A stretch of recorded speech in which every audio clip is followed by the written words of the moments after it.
Okay, so just quickly, toward the end of Perek Tet Vav, or Pasuk Lamed Bet, Porea Musar Mo'es Nafsho. If a person removes from him Musar, type of rebuke, Mo'es Nafsho is really, he's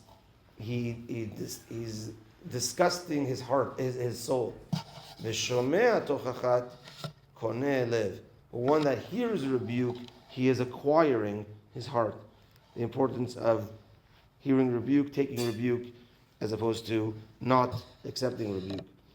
And it says musar is also from the word of yisurim, like afflictions.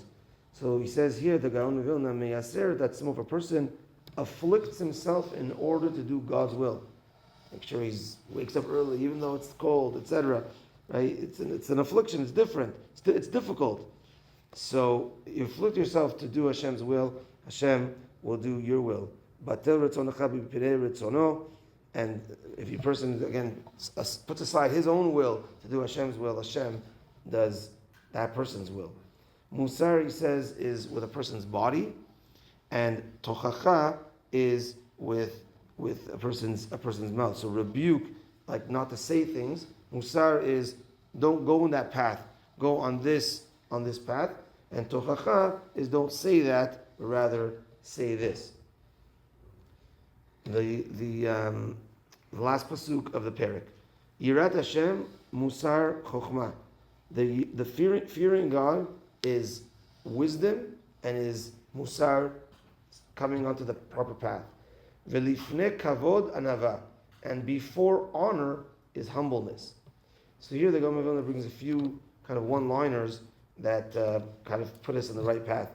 So he says, number one is when a person fears Hashem, it brings him to wisdom and it brings him to going onto the right path. As we know in Pirkei Avot, im en chokhmah en yirah, ve'im en yirah en chokhmah. And when it comes to fearing Hashem, there's two levels. There's fearing from punishment, like I don't want to get punished, that's why I'm going to do this.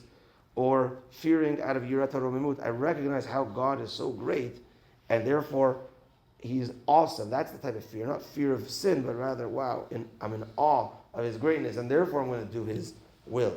So when a person fears sin, that brings him to wisdom, and when a person learns the wisdom of the Torah, it brings him to the fear of awesomeness of Hashem.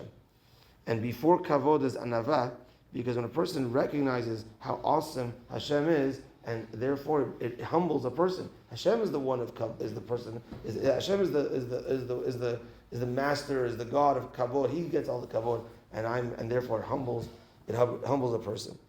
And he ends off that there's two truths. Wisdom brings to yirah, and yirah brings to chokhmah. So chokhmah, a person learns Torah, it brings to yirat shamayim, and if you start the other way, yirat shamayim, it brings to chokhmah. But kavod is הכבוד אינו בא רק אם הוא ענב, הוא בורח מן הכבוד. לכן אמר ולפני כבוד ענבה.